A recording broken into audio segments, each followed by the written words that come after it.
का प्रोग्राम हो, घर में बच्चों का जन्मदिन आप लोग मनाते हो, घर में केक लाते हो, खाने पीने की बहुत सारी चीज़ें लाते हो, बहुत सारा पैसा लगाते हो, तो आप उस दिन भी गौशाला में आकर गौओं के साथ जन्मदिन मनाएं, गौ माता को गुड़ खिलाएं, खल बिनोला इनके लिए लेकर आएं, इनको लापसी खिलाएं। आपको वो जो आनंद की प्राप्ति होगी वो आपको घर में जन्मदिन मनाकर नहीं होगी, या अपने मित्रों के साथ वो जन्मदिन मनाने की वो खुशी नहीं मिलेगी जो गौओं के साथ मिलेगी। बड़ा आनंद मिलता है जब हम अपने हाथों से गौ माता को कुछ खिलाते हैं और वो बड़ी स्नेह भरी नज़रों से जब हमें देखती है, हमें निहारती है, तो वो बहुत ही आनंद में, सुख में एक ऐसा पल होता है कि उस पल को हम हमारी नज़रों में समेट भी नहीं पाते।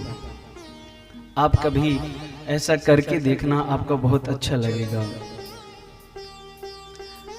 और आजकल छोटे बच्चे भी यहाँ पर बैठे हैं, मैं उनसे भी कहना चाहूँगा, मेरे बड़े युवान भाई भी बैठे हैं, युवान बहनें भी यहाँ पर बैठी हैं, जैसे बहुत सारी छोटी छोटी चीज़ें जिनको हमें जीवन में बहुत ध्यान रखना है। आजकल अध्यात्म, भक्ति, इनके अलावा हमें अभी जिन चीज़ों पर विशेष ध्यान देना है वो हमारी दैनिक प्रतिक्रियाओं पर, वो विशेष जरूरी बन गई है आज का जो समय देखते हुए। जैसे आजकल बोलने की, मैं अब थोड़े दिन पहले की बात है, ऐसे किसी गांव में गया हुआ था, तो छोटे से बालक को किसी बड़े ने डांट दिया था, तो वो सामने से उसको तू तड़ाके से बोलने लग गया था।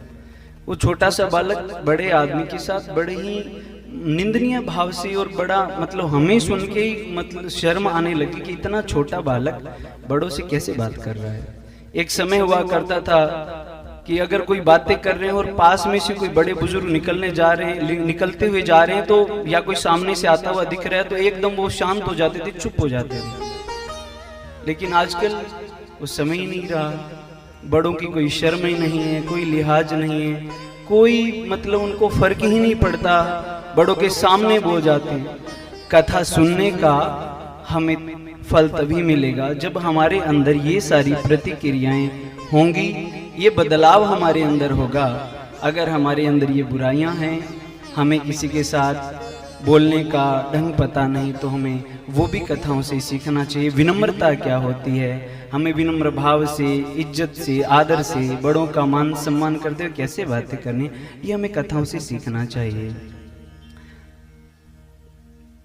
कहते हैं कि काम ऐसे कीजिए जिससे हो सबका भला, बातें ऐसी कीजिए जिनमें हो अमृत भरा, मीठी वाणी बोल सबको प्रेम से पुकारिए, कड़वे बोल बोल के न जिंदगी बिगाड़िए, हिम्मत ना हारिए प्रभु ना विसारिए, हंसते मुस्कुराते हुए जिंदगी गुजारिए।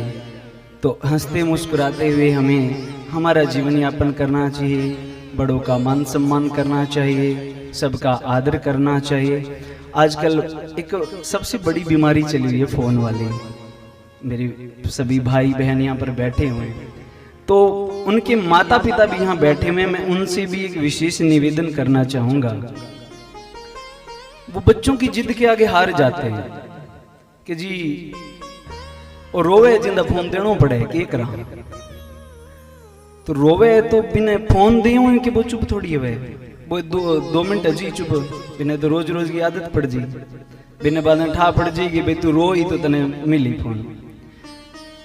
वो रोवे तो बिना फोन दो ना, एक दिन रो ले, 2 दिन रो ले, जब रोवे जी ना 2-4 चट्टू और जड़ दे करो ऊपर। तो आज ये थप्पड़ मारेड़ा ना बिंगी जिंदगी बना दे, और जे बिने थे फोन दो हो तो थे खुद बिंगी जिंदगी नाश करने लग रहे हो। वो बच्चों अब संदीप जी 2 दिन पहले ये खबर आई थी, दिल्ली के पास की कोई घटना है कि 14 साल की लड़की ने आत्महत्या कर ली फोन की वजह से। 14 साल की लड़की ने प्रतिदिन फोन देखती थी, स्कूल से आते गेम खेलती थी, रात भर गेम खेलती रहती थी। उसकी माँ ने उससे फोन छीन लिया और बोला नहीं दूंगी। बोला नहीं दूंगी। उसकी माँ ने फोन छुपा लिया, कमरे में जाकर फांसी से लटक गई। 14 साल की लड़की, कितनी शर्म की बात है। अब वो उसकी माँ ने खुद मीडिया के सामने आकर ये बयान दिया। उसकी माँ ने खुद कहा कि आपके बच्चे अगर आपसे फोन मांगते हो, आप दिल पर पत्थर रखकर चाहे उसको थप्पड़ मार देना। माँ बाप से थप्पड़ मारा नहीं जाता, बच्चों को पता है, सबको पता है। लेकिन उसने कहा कि जितनी चाहे दिल पर पत्थर रख के उसकी पिटाई कर देना, लेकिन फोन मत देना। आज इससे ज्यादा दुख मेरे से ज्यादा दुख किसी को नहीं होगा कि मेरी बेटी चली गई 14 वर्ष की। तो उन्होंने बड़ी अच्छी बात, ये फोन वाली बीमारी जो है, कहने का मतलब यही है, माता पिता जो यहाँ पर बैठे हैं, मैं उनसे ये विशेष निवेदन करना चाहूंगा, आपका बच्चा जितना मर्जी रोए उसको फोन मत देना। अगर जीवन में उसको कामयाब करना चाहते हो, उसको अगर कुछ जीवन में बनाना चाहते हो, ये चीजें बहुत जरूरी है। कथा, अध्यात्म, भक्ति भी हमारे जीवन में तभी काम किया जब हमारे बच्चे संस्कारी हैं। नहीं तो हम जितना मर्जी करते रहे, हम बच्चों को संस्कार ही नहीं दे पाए तो क्या फायदा हुआ इन सब का। और बच्चों को भी संस्कार हम तभी दे पाएंगे जब कथा में आकर, कथा में सुनी हुई बातों को हम स्वयं अपने जीवन में धारण करेंगे। हम जब स्वयं कुछ करेंगे, हमारे जीवन में बदलाव करेंगे, तो ही तो बच्चे करेंगे ना देख करके। आज का तो मोटेड़ा ही फोन चला भाई, तो टाबर तो चला ही भाई, टाबरों को कोई खोट थोड़ी है। काम हगड़ो निपटे बाद में माँ अलग आप गए कोना में बैठ फोन चलावे, पापो आप गए न्यारी कोई फोन में यूट्यूब देखने ला रहे, कोई की देखने ला रहे। टाबरों की खोट है, टाबर तो देखी ते आप ही एक दूसरों बात कौन करने लाग रहा, तारा टाबर के करने ला रहा था ना, ठीक को नहीं जनाब, टाबरों को कोई खोट को नहीं। बच्चे अगर कुछ ऐसी प्रतिक्रिया कर रही हैं, प्रतिदिन अगर गलत गलत चीजों में, आदतों में पड़ रहे हैं, इसमें कसूर माँ बाप का है। तो आप सभी युवान भाई बहनों से मेरा हाथ जोड़कर निवेदन है कि आप इन सब चीजों से अपने बच्चों को बिगाड़े ना। पहले स्वयं में परिवर्तन ला करके खुद बच्चों को अध्यात्म से जोड़े, भक्ति से जोड़े, गौशालाओं से जोड़े, कथाओं से जोड़े, जागरणों से जोड़े, मंदिरों से जोड़े। प्रतिदिन उनको ये कहें कि मंदिर जाओ, साथ जाओ, लेकर जाओ, गौशाला में लेकर आओ। ऐसी ऐसी अच्छी आदतें उनके अंदर डालो और आपका जीवन इतना सुख में, आनंद में बन जाएगा, आप सब लोगों को पता भी नहीं चलेगा।